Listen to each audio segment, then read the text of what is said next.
Biju Thomas ഒന്ന് ചുരുക്കി പറയണം. ഇപ്പോൾ സഭയുമായി അടുക്കാനുള്ള ശ്രമങ്ങൾ ഒരു വശത്ത് BJP നടത്തുന്നുണ്ടല്ലോ. കേരളത്തിൽ ഇപ്പോൾ സ്നേഹ സന്ദേശ യാത്ര കേക്കൊക്കെ നൽകിക്കൊണ്ട് നേതാക്കളടക്കം ബിഷപ്പുമാരെ കാണുന്നു.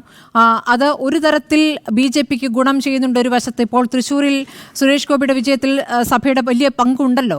അപ്പോൾ അതിനൊരു തുടർച്ച ഉണ്ടാകുമോ? ഇപ്പോൾ ഉണ്ടാകുന്ന അക്രമ സംഭവങ്ങൾ ഇതിനൊരു തടസ്സമാകുമോ? ഇവിടെ ശ്രീ പൊടിപ്പാറ പറഞ്ഞ അഭിപ്രായത്തോട് ഞാൻ 100% യോജിക്കുകയാണ്. ഇവിടെ ഒരു കാര്യമുള്ളത്, നമ്മൾ ശ്രദ്ധിക്കേണ്ട ഒരു കാര്യം എന്ത് പറയുന്നു എന്നുള്ളതല്ല, എന്ത് പ്രവർത്തിക്കുന്നു എന്നുള്ളതാണ് പ്രധാനപ്പെട്ട കാര്യം. ക്രിസ്തുനാഥൻ ഒരു കാര്യം പറഞ്ഞിട്ടുണ്ട്, പിതാവേ പിതാവേ എന്ന് വിളിക്കുന്നവനല്ല, എൻ്റെ പിതാവിൻ്റെ ഹിതം നിറവേറ്റുന്നവനാണ് സ്വർഗ്ഗരാജ്യത്തിൽ പ്രവേശിക്കുക.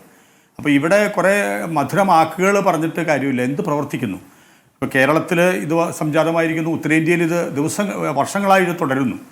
ഇപ്പോൾ തന്നെ നമ്മുടെ കണക്കുകൾ സൂചിപ്പിക്കുക, 2 വർഷം മുമ്പുണ്ടായിരുന്ന ക്രിസ്ത്യൻ പള്ളികൾക്കും നേരെ ഇതാകുന്ന ആക്രമണങ്ങളുടെ ഇരട്ടിയായിരിക്കുന്നു ഈ 2024 നവംബർ വരെ. അപ്പോൾ അതിൻ്റെ അർത്ഥം എന്താണ്? എന്തുകൊണ്ട് ഭരണകൂടം ഇതിനെതിരെ നടപടി എടുക്കുന്നില്ല? അപ്പോൾ മണിപ്പൂരിൽ ഇത് സംഭവിച്ചു. എന്താണ് BJP ഗവൺമെൻറ് എടുത്ത നിലപാട്? കോടതി പോലും രൂക്ഷമായി വിമർശിച്ചു.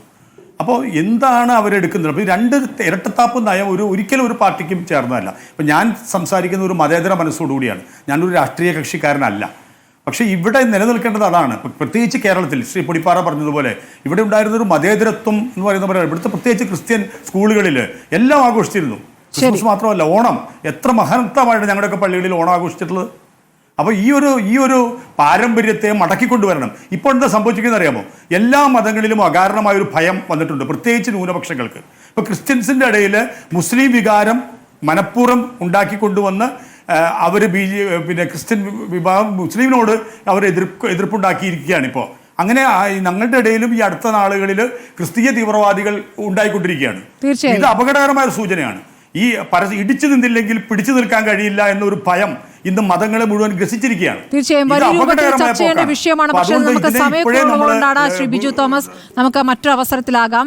ഇനി ഒരു അക്രമ സംഭവത്തിന്റെ പേരിൽ ഒരു ചർച്ച നടത്തേണ്ടി വരാതിരിക്കട്ടെ എന്ന് ആഗ്രഹിക്കാം.